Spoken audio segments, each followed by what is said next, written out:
سورۃ التوبہ رکوع نمبر 12 آیت نمبر 99۔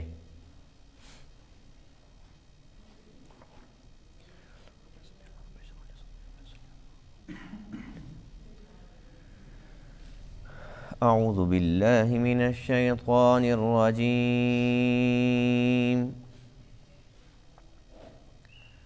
بسم اللہ الرحمن الرحیم۔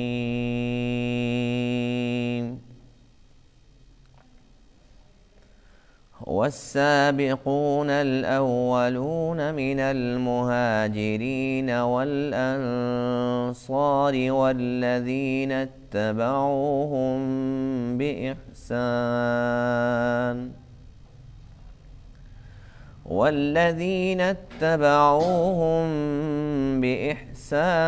رضي الله عنهم ورضوا عنه وأعد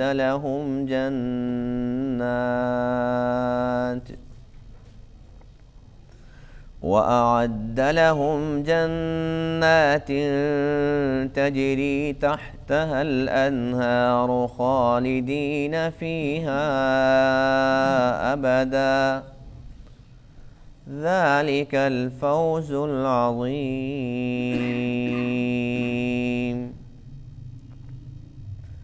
وممن حولكم من الأعراب منافقون ومن أهل المدينة مردوا على النفاق لا تعلمهم نحن نعلمهم سنعذبهم مرتين ثم يردون إلى عذاب عظيم۔ صدق اللہ العظیم۔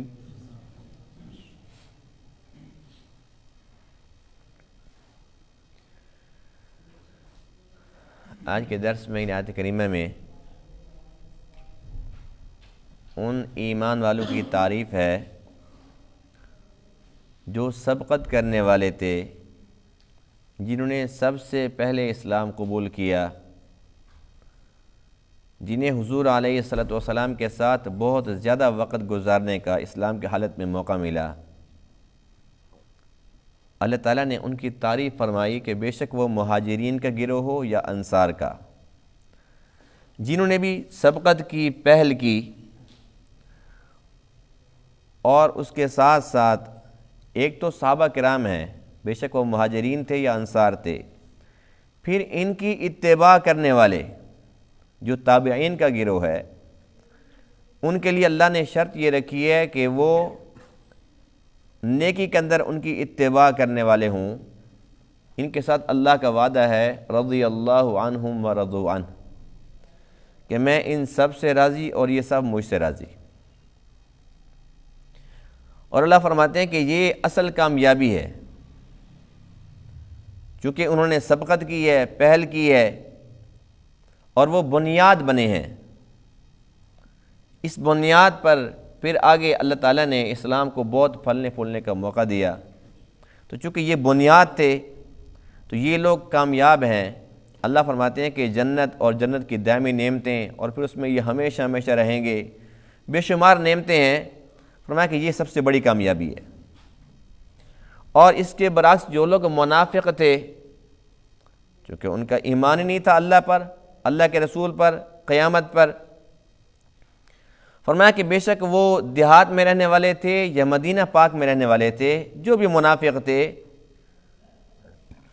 اللہ فرماتا ہے کہ ہم نے ان کو عذاب بھی دینا ہے، اور ایک بار نہیں 2 بار دینا ہے۔ دنیا کے اندر بھی ان کو عذاب دینا ہے، اور آخرت کے اندر بھی ان کو عذاب دینا ہے۔ تو ظاہر سی بات ہے کہ جو منافق ہے، جو اللہ اور اللہ کے رسول کو دھوکہ دینے کی کوشش کرتا ہے، کوئی دھوکہ دے تو نہیں سکتا، لیکن بہرحال اپنے طور پر کوشش تو کی ہے، تو اللہ فرماتے ہیں کہ ان کے لیے سزا بھی ڈبل ہے۔ کھلم کھلا یہ کافر بن جاتے تو وہ بہتر تھا۔ کلمہ کیوں پڑھتے ہیں؟ جب اللہ پر ایمان نہیں ہے، اللہ کے نبی پر ایمان نہیں ہے، قیامت کو نہیں مانتے، تو نمازیں کیوں پڑھنے آتے ہو؟ کیوں جھوٹے بہانے بناتے ہو جی ہم نہیں جاتے جہاد پر؟ تم کہو مانتے ہی نہیں ہیں، کھل کر سامنے آؤ۔ جب تمہارے اندر کھوٹ ہے تو اس کھوٹ کی سزا بھی تمہیں ساتھ ملے گی۔ والسابقون الاولون، اور سبقت کرنے والے، پہل کرنے والے، من المہاجرین والانصار، وہ مہاجرین میں سے ہوں اور انصار میں سے ہوں، والذین اتبعوہم باحسان، اور وہ لوگ جنہوں نے نیکی کے اندر ان کی اتباع کی، رضی اللہ عنہم، اللہ ان سے راضی ہو گیا، ورضوا عنہ، اور یہ اللہ سے راضی ہو گئے، وَأَعَدَّ لَهُمْ جَنَّاتٍ، اور اللہ نے ان کے لیے باغات تیار کیے ہیں، تجری تحتها الانہار، جن کے نیچے نہریں جاری ہوں گی، خالدین فیہا، اس میں رہیں گے ہمیشہ، ابدا، پکے پکے، ذالک الفوز العظیم، یہ بہت بڑی کامیابی ہے۔ وَمِمَّنْ حَوْلَكُمْ مِنَ الْأَعْرَابِ مُنَافِقُونَ، اور آپ کے ارد گرد دیہات میں رہنے والے لوگوں میں سے جو کچھ منافق ہیں، وَمِنْ أَهْلِ الْمَدِينَةِ، اور کچھ ایسے ہیں جو اہل مدینہ میں سے ہیں، مردوا علی النفاق، جو نفاق پہ اڑے ہوئے ہیں، لا تعلمہم، آپ ان کو نہیں جانتے۔ اللہ کیا فرماتے ہیں اپنے نبی کو؟ لا تعلمہم، آپ نہیں جانتے، نحن نعلمہم، ہم ان کو جانتے ہیں۔ اس سے پتہ چلتا ہے کہ علم غیب کس کے پاس ہے؟ اللہ فرماتے ہیں لا تعلمہم، آپ نہیں جانتے، نحن نعلمہم، ہم جانتے ہیں۔ جب اللہ اپنے نبی کو بتلاتا ہے تو اللہ کے نبی کو پتہ چلتا ہے نا، لیکن اللہ کو کوئی بتلاتا ہے؟ اللہ کو پہلے ہی پتہ ہوتا ہے۔ سنعذبہم مرتین، ہم ان کو عذاب دیں گے 2 مرتبہ، ثم یردون، پھر یہ لوٹائے جائیں گے، الی عذاب عظیم، بہت بڑے عذاب کی طرف۔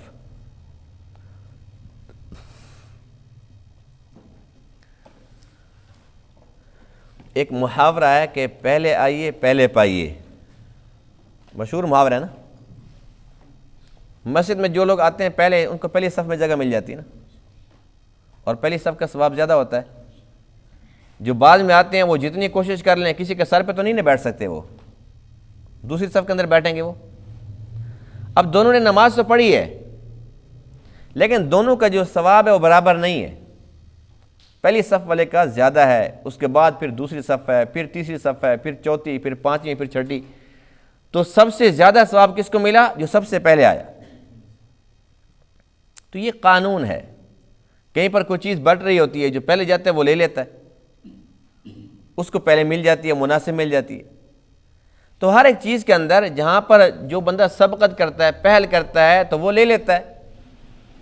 تو اللہ فرماتے ہیں کہ جیسے تمہارے ہاں ایک ضابطہ ہے، اسی طریقے سے میرے ہاں بھی یہ ضابطہ ہے۔ ایسا نہیں ہے کہ بس سارے ایک جیسے تھے، صحابہ سب ہیں، سب کے سب کامیاب ہیں، اللہ تعالیٰ سب سے راضی ہے، سب کے ساتھ اللہ نے بھلائی کا وعدہ کیا ہے، وَكُلًّا وَعَدَ اللَّهُ الْحُسْنَى، سب کے ساتھ اللہ نے بھلائی کا وعدہ کر دیا، لیکن سب کی شان برابر نہیں ہے۔ اب ابو بکر تو ایک ہے نا، سارے مل کر ابو بکر کا مقابلہ کر سکتے ہیں؟ ابو بکر ایک ہے، اس کی اپنی شان ہے، عمر کی اپنی شان ہے، حضرت عثمان کی اپنی شان ہے، حضرت علی پاک کی اپنی شان ہے۔ تو ہر ایک کا اپنا اپنا رتبہ ہے، اپنا اپنا مقام ہے، سب برابر نہیں ہے۔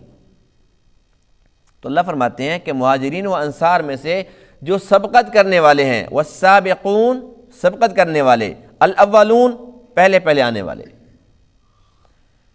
تو ان کے ساتھ جو یہ وعدہ ہے یہ ان لوگوں کے ساتھ ہے۔ ویسے تو سب کے ساتھ ہے، سب کے سب صحابہ کے ساتھ، لیکن جو بالخصوص آج کے درس کے اندر جو موضوع بحث ہے، یہ وہ لوگ ہیں جو سابقون الاولون ہیں، سبقت کرنے والے اور پہل کرنے والے ہیں۔ اب یہ کون لوگ تھے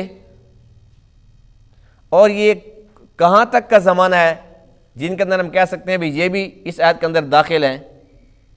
تو اس کے بارے میں مفسرین کرام اور محدثین کرام کی آراء مختلف ہیں۔ بعضوں نے یہ لکھا ہے کہ جو صلح حدیبیہ تک اسلام قبول کر چکے تھے تو یہ سبقت کرنے والے ہو گئے ہیں، جو اس کے بعد آئے وہ اس آیت کے اندر شامل نہیں ہے۔ بعضوں نے لکھا کہ نہیں، جب مکہ فتح ہوا تھا 8 ہجری میں فتح ہوا. تو مکہ فتح سے پہلے جو لوگ اسلام قبول کر چکے تھے تو یہ تھے سابقون اولون. جو اس کے بعد آئے تو ان کا وہ رتبہ، وہ درجہ، وہ مقام نہیں ہے. اس لیے کہ جب مکہ فتح ہو گیا اس کے بعد تو ہجرت ہی ختم ہو گئی. تو اس لیے اب جو آ رہے ہیں تو بے شک وہ صحابہ ہیں، شان والے ہیں، لیکن جس سے پہلے آئے ان کا مقابلہ نہیں کر سکتے. اور تیسری تفسیر ایک اور یہ بھی لکھی ہے کہ جو لوگ غزوہ بدر میں شریک ہوئے تھے، غزوہ بدر کے اندر جو لوگ شریک ہوئے تھے، تو اس وقت تک جو لوگ آئے وہ اس آیت کا مصداق ہیں، وہ ہیں سابقون الاولون. اس لیے کہ جب غزوہ بدر ہوا تو اس کے بعد تو فیصلہ ہو چکا تھا. اگرچہ مسلمان تعداد میں کم تھے، بے سر و سامانی کا عالم تھا، لیکن جب انہیں فتح ملی اور بڑے بڑے کفر کے ستون گر گئے، 70 بڑے بڑے سردار قتل کر دیے گئے، اتنے ہی قید کر لیے گئے، تو اب ایک مسلمانوں کا نام ہو گیا تھا، ایک دہشت طاری ہو گئی کفر کے اوپر. تو اس لیے اس سے جو پہلے آئے تھے تو بنیاد وہ لوگ بنے تھے. تو اس لیے ایک تفسیر یہ ہے. اور چوتھی تفسیر یہ بھی لکھی ہے کہ وہ لوگ جنہوں نے قبلتین کی طرف منہ کر کے نماز پڑھی ہے، جن کو دونوں قبلے نصیب ہوئے ہیں، تو یہ اس آیت کا مصداق ہیں. جب قبلہ اول کا حکم ختم ہو گیا، خانہ کعبہ کی طرف منہ کر کے نماز پڑھنے کا حکم مل گیا، اس کے بعد جو لوگ آئے ہیں وہ اس آیت کے اندر داخل نہیں ہیں. اور یہ کون سا زمانہ تھا؟ جب حضور علیہ الصلوۃ والسلام مکہ پاک سے ہجرت فرما کر مدینہ پاک تشریف لے جا چکے تھے. 17 ماہ تک جو نماز پڑھی ہے وہ قبلہ اول بیت المقدس کی طرف منہ کر کے نماز پڑھی ہے. 17 مہینے کا وہ زمانہ بھی ساتھ شامل ہے. اور 17 مہینے کے بعد پھر حکم ملتا ہے کہ اب فولی وجہ کا شطر المسجد الحرام، آپ مسجد الحرام کی طرف منہ کر کے نماز پڑھو. بہرحال یہ مختلف تفسیریں تھیں جو میں نے آپ کے سامنے رکھ دیے ہیں. اب یہ اللہ بہتر جانتے ہیں کہ ان میں سے کون سی تفسیر زیادہ اللہ کو پسند ہے، لیکن اس میں تو کوئی شک والی بات نہیں، اس میں کوئی دو رائے نہیں ہے کہ جو پہلے آئے تھے سو پہلے آئے تھے. اب اس میں ابوبکر صدیق رضی اللہ تعالیٰ عنہ جو سب سے ٹاپ پہ ہیں، مردوں میں سب سے پہلے کس نے اسلام قبول کیا؟ ابوبکر صدیق نے رضی اللہ تعالیٰ عنہ. اور عورتوں کے اندر سب سے پہلے کس نے اسلام قبول کیا؟ جی، امی خدیجہ رضی اللہ تعالیٰ عنہ. اور غلاموں میں سب سے پہلے کس نے اسلام قبول کیا؟ زید بن حارثہ رضی اللہ تعالیٰ عنہ. اور بچوں میں سب سے پہلے کس نے اسلام قبول کیا؟ حضرت علی رضی اللہ تعالیٰ عنہ. تو یہ 4 ہیں بنیاد. سب سے زیادہ سبقت کرنے والے تو یہ ہوئے نا. وہ تو پھر بعد کی بات ہے نا کہ پھر جب 6 ہجری اور 8 ہجری یا وہ 2 ہجری یا وہ قبلتین یعنی کہ ہجرت کے بھی 17 ماہ بعد، وہ تو بعد کی باتیں ہیں. یہ تو 13 سال ہیں مکے والے، 13 سال. اور پہلے ہی دنوں کے اندر جو لوگ آ گئے تو ان کا مقام تو بہت بلند ہے، ان کی شان نرالی ہے. اس لیے کہ یہ اصل زمانہ ہے. یہ وہ زمانہ ہے کہ جب اسلام کا نام لینا بڑا مشکل تھا. بلال حبشی رضی اللہ عنہ سے پوچھو کتنی ماریں پڑی ہیں، کتنی ماریں پڑی ہیں. یہاں تک کہ ابوبکر صدیق رضی اللہ عنہ سے برداشت نہیں ہوا، جا کر کافروں کے پیسے دیے کہ یہ پیسے لے لو اور یہ مجھے دے دو. وہ آپ کے کام کے نہیں تھے، اپنے کام کے لیے ان کو نہیں خریدا تھا. جب تکلیف دیکھی، اور وہ بھی صرف اللہ کے نام کی وجہ سے کہ وہ صرف احد احد کہتا ہے، تو آپ نے پیسے دیے، منہ مانگے پیسے دیے اور ان سے لیا. اس کے بعد پھر اللہ کی رضا کے لیے اس کو آزاد فرما دی. تو یہ وہ زمانہ تھا کہ جب لا الہ الا اللہ پڑھنا بڑا ہی مشکل کام تھا، اور ہر بندے کی بس کی بات نہیں تھی تکلیفیں برداشت کرنا. کتنے لوگ ایسے بھی تھے جن کے بارے میں احادیث کے اندر یہ بات موجود ہے کہ جب وہ آئے اور آ کر عرض کہ اللہ کے رسول میں تو اسلام قبول کرتا ہوں، اللہ کے نبی نے حکم دیا کہ اس بات کو دل میں چھپا کے رکھو، اس لیے کہ تکلیفوں کے پہاڑ ٹوٹ پڑیں گے تو ان سے برداشت نہیں ہوگا. پھر ایک وقت آئے گا پھر اس کا اظہار کرنا. یہ بھی تو زمانہ ہے نا کہ خود اللہ کے نبی نماز پڑھتے ہیں تو چھپ کے پڑھتے ہیں. جب تک عمر نہیں آئے اذان چھپ کے ہے، نماز چھپ کے ہے. اسلام قبول کرنا کتنی تکلیف دہ بات تھی۔ اس لیے اس دور میں جو لوگ آئے ہیں جنہوں نے پہل کی ہے، پھر ان کی شان بہت بلند ہے۔ اور پھر مسلمانوں نے ہجرت بھی 2 مرتبہ کی ہے۔ پہلی ہجرت اللہ کے نبی کے حکم سے حبشہ کی طرف تھی۔ اللہ کے نبی دیکھ رہے تھے کہ جو حبشہ کا بادشاہ نجاشی وہ رحم دل ہے، اچھا ہے، اور وہ واقعی بات سچ نکلی، کیونکہ اللہ کے نبی کی بات تھی۔ اللہ کے نبی اپنی آنکھوں سے دیکھ رہے تھے کہ اس نے کتنا پروٹوکول دیا، کتنا ان کو نوازا، یہاں تک کہ بڑی شکایتیں کی مکہ والوں نے، وہاں جا کر بڑا ورغلایا، یہ تو یوں کہتے ہیں، وہ چونکہ عیسائی تھا وہ تمہارے عیسیٰ کے بارے میں ایسے کہتے ہیں، یہ اللہ کا بیٹا نہیں مانتے۔ اس نے کہا جو کچھ کہتے ہیں ٹھیک کہہ رہے ہیں۔ پھر اللہ تعالیٰ نے کتنا رتبہ دیا کہ جب یہ نجاشی کا انتقال ہوتا ہے تو اللہ کے نبی نے ان کا نماز جنازہ پڑھایا غائبانہ، اور ہمارا ایمان ہے کہ وہ غائبانہ نہیں تھا بلکہ حاضرانہ تھا۔ اللہ نے پردے ہٹا دیے تھے، وہ سامنے تھا۔ کتنا بڑا اعزاز ہے۔ تو عرض کرنے کا مقصد یہ ہے کہ یہ وہ تنگی کا زمانہ تھا، بڑی ہی تکلیفیں تھی مسلمانوں کے لیے۔ اس لیے اللہ فرماتے ہیں کہ والسابقون الاولون من المہاجرین والانصار، یہ جو پہلا گروہ ہے نا، یہ جو پہلے آئے ہیں، سبقت کرنے والے ہیں، پہل کرنے والے ہیں، یہ مجھے بہت زیادہ پسند ہے، میں ان سے راضی اور یہ مجھ سے راضی۔ اور انصار مدینہ کا حال دیکھو کہ یہ ایک سال آتا ہے 7 بندے ٹوٹل، مدینہ سے سب سے پہلے 7 بندے آتے ہیں، اور یہ آ کر اسلام قبول کرتے ہیں۔ حج کا زمانہ تھا، اللہ کے نبی کے ہاتھ پہ یہ بیعت ہو جاتے ہیں، اس کے بعد یہ چلے جاتے ہیں۔ پھر اگلے سال 70 آتے ہیں، پہلے کتنے تھے؟ دوسرے سال کتنے تھے؟ 70 آئے، 70 آتے ہیں، اور ان کے اندر مصعب بن عمیر بھی ہیں رضی اللہ تعالیٰ عنہ، یہ صحابی بھی ساتھ ہیں۔ یہ آتے ہیں اور یہ 70 آ کر پھر یہ حج کا زمانہ، اگلے سال پھر یہ آتے ہیں، اور اس میں آ کر اللہ کے نبی کے ہاتھ پہ یہ اسلام بھی قبول کرتے ہیں اور بیعت بھی ہو جاتے ہیں۔ اور اس کے بعد یہ عرض کرتے ہیں، یہ 70 بندوں کا جو وفد تھا، یہ کہتے ہیں کہ اللہ کے نبی یہاں تو بڑی تکلیفیں ہیں، اب کیسے یہاں پر گزارا کر رہے ہیں؟ بس آپ ایسا کریں کہ آپ چھوڑیں مکہ، آپ ہجرت فرمائیں، ہمارے پاس آؤ، ہم آپ کا بہت خیال رکھیں گے۔ بڑی محبت کا اظہار کیا، تو اللہ کے نبی نے ان کی محبت کو قبول فرمایا اور ان کو حکم دیا کہ اب تم جاؤ اور جا کر مدینہ کے اندر کام کرو، اور انہوں نے بڑا کام کیا۔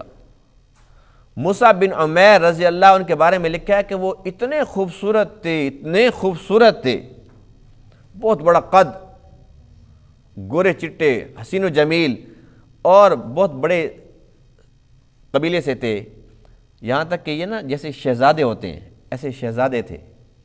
جب اسلام قبول کیا اس کے بعد پھر ایسی درویشانہ زندگی، تو اللہ کے نبی فرمایا کرتے تھے کہ دیکھو مصعب، یہ تو شہزادہ تھا، یہ کس حالت میں پھر رہا ہے، کتنے خوبصورت تھے۔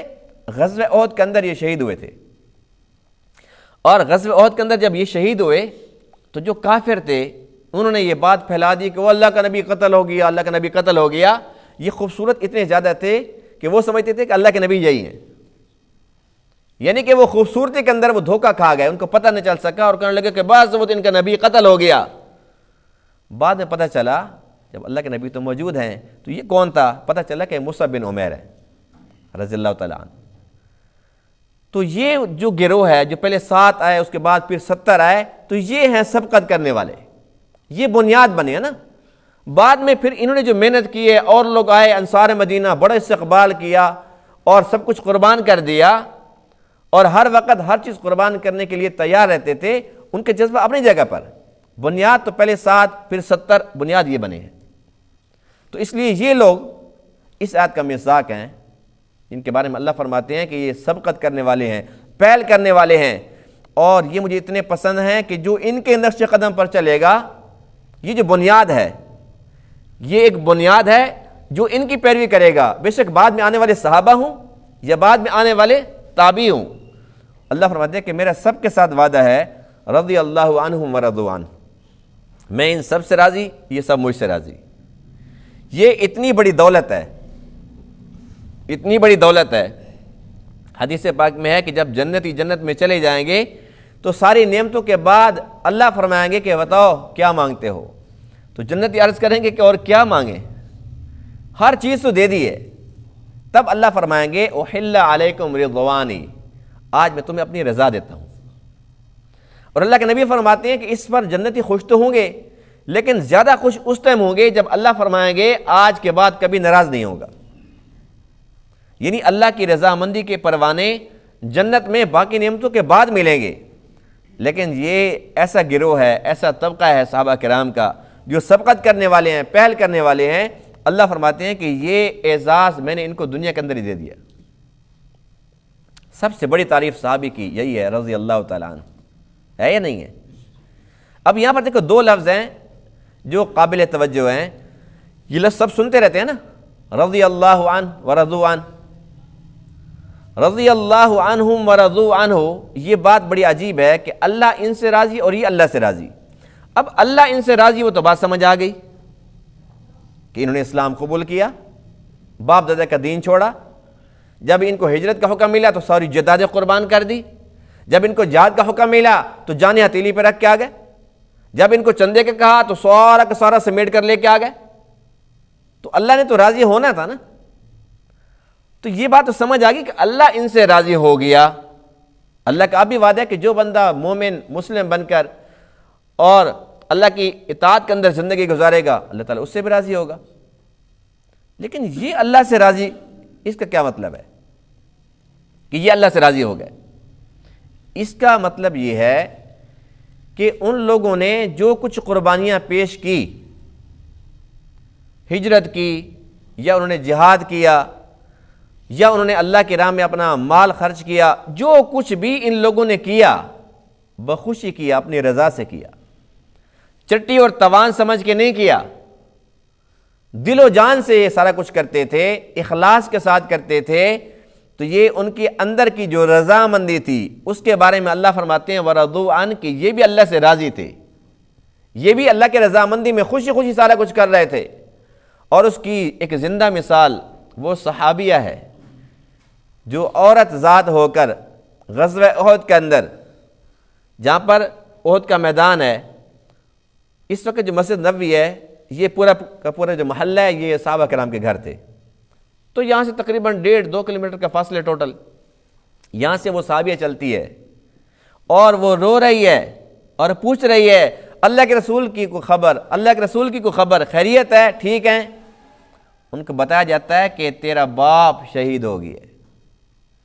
تو وہ کہتی ہے اس کو چھوڑو، میرے نبی کا بتاؤ۔ پھر وہ آگے جاتی ہے، اسے بتلایا جاتا ہے کہ تیرا شوہر قتل ہو گیا، شہید ہو گیا۔ تو وہ کہتی ہے کہ کوئی بات نہیں ہے، یہ بتاؤ کہ میرا رسول کیسا ہے۔ پھر وہ آگے جاتی ہے، پھر اسے بتایا جاتا ہے کہ تیرا جوان بھائی فلاں وہ شہید ہو گیا ہے۔ تو وہ کہتی ہے کہ وہ تو ٹھیک ہے، یہ بتاؤ کہ اللہ کے رسول کس حال میں ہے۔ اس کے بعد پھر وہ آگے چلتی ہے، اسے بتایا جاتا ہے کہ تیرا جوان بیٹا وہ شہید ہو گیا ہے۔ 4 اتنے قریبی، اتنے پیارے رشتے قربان ہو چکے ہیں، عورت ذات ہے، وہ تو چیختی چلاتی ہے میرا شوہر کہاں ہے جوان بیٹا کہاں ہے۔ وہ کہتی ہے کہ ساری باتیں ٹھیک ہیں، میرا محبوب کس حال میں ہے یہ تو بتاؤ۔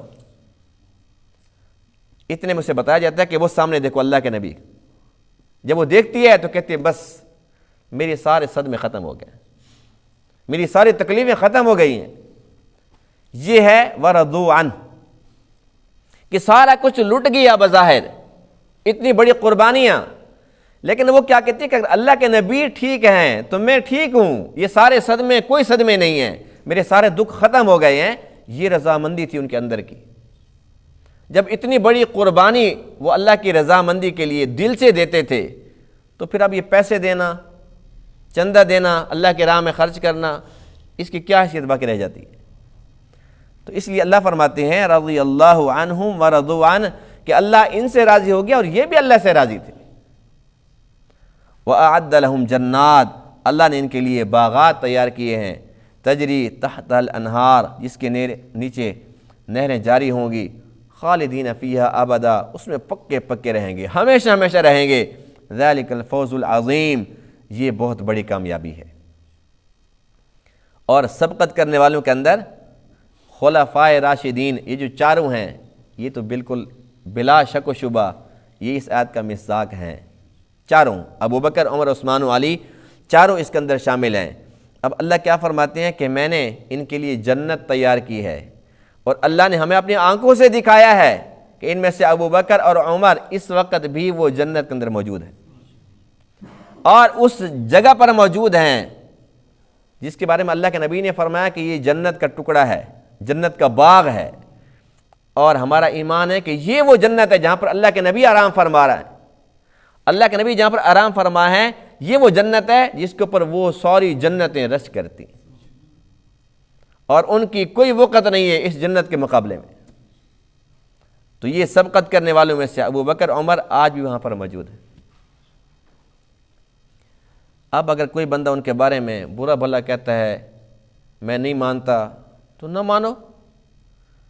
جن کے اندر کھوٹ ہے، جن کے اندر ظلمت اور تاریکی اور سیاہی ہے، انہیں تو نور بھی نظر نہیں آتا، انہیں تو اب بھی نظر نہیں آتا کہ اب بھی جنت میں ہیں۔ اللہ کے نبی جو فرما رہے ہیں، تو یہ کیسا ایمان ہے کہ اللہ کے نبی خود فرما رہے ہیں کہ یہ میرے ساتھی ہیں، میرے پاس ہیں، اور یہ جگہ جنت ہے، جنت سے بھی اعلیٰ جنت ہے۔ جب رضی اللہ عنہم ورضوا عنہ کا خطاب ان کو مل چکا ہے، اس کے بعد ساری باتیں ختم ہو گئی، اس لیے کہ جس اللہ نے رضامندی کے پروانے ان کو عطا فرمائے ہیں، وہ اللہ سب جانتا ہے کہ ان کا ایمان کتنے پائے کا ہے، تقوی اخلاص کتنے پائے کا ہے، اور ان کا جو انجام ہے وہ کیسا ہوا ہے، ان کا خاتمہ ایمان پر ہوا ہے نہیں ہوا، اللہ کو پتہ نہیں تھا۔ اور کیا یہ کہ زندگی میں ان سے اگر کوئی لغزش، کوئی کمی کوتاہی، کوئی غلطی بھی ہوئی ہے، اللہ کے علم میں نہیں تھی؟ سب کچھ کے جاننے کے باوجود اللہ فرماتے ہیں کہ میں راضی ہوں۔ جب اللہ ہی راضی ہو گیا، اب اگر کوئی کہتا ہے کہ میں راضی نہیں ہوں، تو 1000 بار کہو۔ تمہارے ناراض ہونے سے ہوتا کیا ہے؟ تمہاری اوقات کیا ہے؟ تمہاری حیثیت کیا ہے؟ فیصلے تو اللہ نے کرنے ہیں، اور اس کا فیصلہ یہی ہے کہ میں ان سے راضی ہو گیا ہوں۔ اس لیے ہمارے لیے راستہ متعین ہو گیا ہے کہ جب اللہ ان سے راضی ہو چکا ہے، جو چاہتا ہے کہ اللہ مجھ سے بھی راضی ہو، تو اللہ نے راستہ دے دیا ہے کہ تم ان کی پیروی کرو، ان کی اطاعت کرو، ان کے نقش قدم پر چلو۔ یہ راستہ سیدھا جنت کو آتا ہے، اسی راستے سے اللہ کی رضا کے پروانے ملتے ہیں۔ چلو اس راستے پر، جو چلے گا وہ کامیاب ہو جائے گا۔ ذالک الفوز العظیم، یہ بڑی کامیابی ہے۔ ہمارا ایمان ہے کہ جو ان صحابہ کرام کے نقش قدم پر چلے گا اس سے بھی بڑی کامیابی ملے گی، اور جو اس راستے سے ہٹے گا، اس راستے سے نفرت کرے گا، وہ کہتے جی میں نہیں مانتا، اور ان کے اندر وہ کیڑے نکالتا ہے، عیب نکالتا ہے، فلاں نے یوں کہا تھا فلاں موقع پر، فلاں موقع پر فلاں نے یوں کیوں کیا تھا، فلاں نے ایسا کیوں کہا تھا، جو یہ کیڑے نکالتا ہے، تو اللہ فرماتے ہیں کہ یہ تو کامیاب ہو گئے ہیں۔ تو اگر کیڑے نکالتا ہے تو یہی کام کرتا رہے، تجھے یہ راستہ پسند نہیں ہے تو دوسرا راستہ کہاں جاتا ہے؟ سیدھا جہنم میں جاتا ہے۔ نولیہ ما تولی ونصلہ جہنم، جو جس طرف چلنا چاہتا ہے ہم اس کو اسی طریقے سے چلاتے ہیں۔ اللہ نے بتا دیا کہ کتا حرام ہے، خنزیر حرام ہے، بکرا حلال ہے، اللہ نے بتا دیا نا۔ اب کوئی کہتا نہیں جی میں نے تو کتا کھایا ہے کچھ بھی نہیں ہوا، میں نے تو خنزیر کھایا کچھ بھی نہیں ہوا، کیا ہونا تھا؟ یہ تھوڑی ہے کہ کوئی بندہ اگر خنزیر کھانا چاہتا ہے تو گلے سے نیچے نہیں اترے گا، اترے گا۔ کھا نہیں رہے لوگ، کتے کھا رہے ہیں، بلے کھا رہے ہیں، گدھے کھا رہے ہیں، خنزیر کھا رہے ہیں، لیکن اللہ فرماتے ہیں کہ مجھے پسند نہیں ہے۔ مجھے یہ پسند ہے کہ میرا بندہ حلال کھائے، پاکیزہ چیز کھائے، خبیث چیزیں، نجس چیزیں، ناپاک چیزیں نہ کھائے، تاکہ اس کی روح ناپاک نہ ہو جائے۔ اسی طریقے سے اللہ نے بتلا دیا ہے لیکن پابند نہیں کیا، جو کھانا چاہتا ہے حلال حرام جو چاہتا ہے کھائے، پھر اللہ کے پاس جائے گا تو پھر اس کے بعد اس کو حساب دینا پڑے گا۔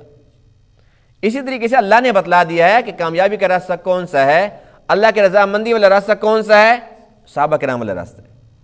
جو آنا چاہتے آ جائے، جو نہیں آنا چاہتا وہ کہتے نہیں جی میں نے اس راستے پہ جانا ہے تو جا، پابندی کوئی نہیں ہے، لیکن سارے راستے جاتے اللہ کے پاس ہیں، وہاں جانا ہے، اپنے کیے کا حساب چکانا پڑے گا، اس کے بعد پھر فیصلہ ہوگا کہ اس بندے نے جانا کا ہے ہمیشہ کے لیے۔ اس لیے ہم اللہ کا شکر ادا کرتے ہیں الحمدللہ کہ جن کو اللہ فرماتے ہیں کہ میں ان سے راضی ہوں، ہم ان کی محبت کو اپنا ایمان سمجھتے ہیں، اور ہم ان کی اطاعت کے اندر اپنی نجات سمجھتے ہیں الحمدللہ۔ اس لیے ہمیں یقین کامل ہے کہ چونکہ اللہ کا قرآن حق سچ ہے، اللہ کا جو بھی فرمان ہے وہ حق سچ ہے، ہم اس کے مطابق چل رہے ہیں، تو ہمیں یقین کامل ہے کہ اس راستے پر ہم چلیں گے تو ہمیں کامیابی بھی ملے گی، اللہ کی رضا بھی ملے گی، اللہ کا دیدار بھی نصیب ہوگا انشاءاللہ۔ دوسرا گروہ ہے منافقین کا۔ اللہ فرماتے ہیں وَمِمَّنْ حَوْلَكُمْ مِنَ الْأَعْرَابِ مُنَافِقُونَ، کچھ ایسے ہیں کہ جو دیہاتوں میں ارد گرد تمہارے رہتے ہیں، ان میں سے کچھ منافق ہیں۔ وَمِنْ أَهْلِ الْمَدِينَةِ مَرَضُوا عَلَى النِّفَاقِ، کچھ ایسے ہیں کہ جو مدینہ میں رہتے ہیں لیکن نفاق پہ اڑے ہوئے ہیں۔ لَا تَعْلَمُهُمْ نَحْنُ نَعْلَمُهُمْ، آپ ان کو نہیں جانتے اور ہم ان کو جانتے ہیں۔ اب اس آیت سے اللہ نے یہ بتلا دیا کہ تمہارا عقیدہ کیا ہونا چاہیے۔ ہمارا ایمان کامل ہے کہ علم غیب اللہ کی صفت ہے جو اس کے ساتھ خاص ہے۔ اللہ نے اپنے پیاروں کو علم سے نوازا جتنا مناسب سمجھا، ولیوں کو دیا، علماء کو دیا، پھر انبیاء کو دیا، اور سب سے زیادہ انبیاء کو دیا، اور انبیاء میں سب سے زیادہ خاتم الانبیاء کو دیا جو فخر الرسل۔ اور اللہ نے کتنا دیا؟ بس ہمارا ایمان یہ ہے کہ اللہ کے بعد کائنات میں تمام کا علم، بے شک وہ فرشتے ہیں، بے شک ولی ہیں، وہ نبی ہیں، سب کا علم ایک طرف، اور اللہ کے محبوب کا، ہمارے نبی پاک کا علم ایک طرف، وہ سب سے بڑا ہوا ہے۔ لیکن عطائی ہے، اللہ نے دیا ہے، ذاتی نہیں ہے۔ جو اللہ کا علم ہے وہ ذاتی ہے، اللہ کا علم ذاتی ہے، اس لیے وہ علم غیب ہے۔ جب ایک چیز بتلا دی جاتی ہے تو وہ علم غیب نہ رہی۔ اب اللہ کیا فرماتا ہے کہ میں جانتا ہوں، اور اللہ نے یہ بھی فرمایا وَلَوْ نَشَاءُ لَأَرَيْنَاكَهُمْ، اگر ہم چاہیں تو ہم آپ کو دکھا بھی سکتے ہیں۔ فَلَعَرَفْتَهُمْ بِسِيمَاهُمْ، ان کی علامتوں سے تو آپ کو ویسے بھی پتہ چل جاتا ہے۔ وَلَتَعْرِفَنَّهُمْ فِي لَحْنِ الْقَوْلِ، وہ جو ایسے لگی لپٹی باتیں کرتے ہیں اور ایسے گول مول باتیں کرتے ہیں، ان کی باتوں سے بھی آپ کو پتہ چل جاتا ہے۔ لیکن کنفرم ہے کہ نہیں ہے، کون ہے کون نہیں ہے، یہ اللہ کو معلوم۔ پھر اللہ نے اپنے نبی کو بتلایا، تو اللہ کے نبی نے حذیفہ بن یمان کو بتایا۔ تو اس لیے اللہ کا جو علم تھا وہ ذاتی تھا، باقی اللہ نے اپنے نبی کو بتلایا، وہ عطائی ہو گیا۔ پھر اللہ کے نبی نے حذیفہ کو بتایا، بعد دیگر صحابہ کو بتایا مختلف مقامات پر، تو وہ بھی عطائی ہو گیا۔ تو اس لیے ہمارا عقیدہ یہ ہے کہ علم غیب اللہ کی صفت ہے، جو اللہ کے ساتھ خاص ہے، اللہ ہی عالم الغیب ہے۔ اللہ فرماتے ہیں کہ ان منافقین کی سزا یہ ہے سَنُعَذِّبُهُمْ مَرَّتَيْنِ، ہم ان کو 2 مرتبہ سزا دیں گے۔ 2 مرتبہ کیسے؟ کئی بار ایسے ہوتا تھا کہ ان کی نقد بیسی ہو جاتی تھی بیٹھے بیٹھے، جب اللہ ان کو رسوا کر دیتا تھا۔ ایک مرتبہ عمر فرماتے ہیں کہ جمعہ کا دن تھا اور میں جمعہ کی نماز کے لیے جا رہا تھا، میں کیا دیکھتا ہوں کہ کافی سارے لوگ نا مسجد نبی سے باہر نکل رہے ہیں۔ فرماتے ہیں کہ میں نے جب دیکھا تو میں بڑا شرمندہ ہوا، اور میرے گمان میں یہ بات تھی کہ جمعہ ہو چکا ہے، میں لیٹ ہو گیا ہوں۔ ایسے ہوتا ہے نا، اب تو بڑی سہولیات ہے نا، اب تو ہر بندے کے پاس گھڑی، ہاں جی اتنا منٹ ہو گئے ہیں جی، اتنے منٹ باقی رہ گئے ہیں۔ یہ سہولیات تو نہیں تھی اس ٹائم تو ہم بھی سایہ فلان جگہ پہنچ گئی ہے، سایہ کو دیکھ کے پتہ چلتا تھا۔ حضرت عمر کہتے ہیں میں نے دیکھا کہ لوگ باہر آ رہے ہیں اور میں اب جا رہا ہوں، تو بڑی شرمندگی کی بات ہے۔ ایسا ہوتا ہے نا کہ اگر یہاں پر کوئی بندہ آ رہا ہے نماز پڑھنے کے لیے اور یہاں سے نمازی باہر جا رہے ہیں تو وہ کیا سوچے گا، بھئی یہ تو جماعت یہاں ہو گئی ہے، اب میں جاؤں گا تو کتنی شرمندگی کی بات ہوگی، خصوصاً جمعہ، کہ جمعے کی تو پھر قضا بھی نہیں ہے نا۔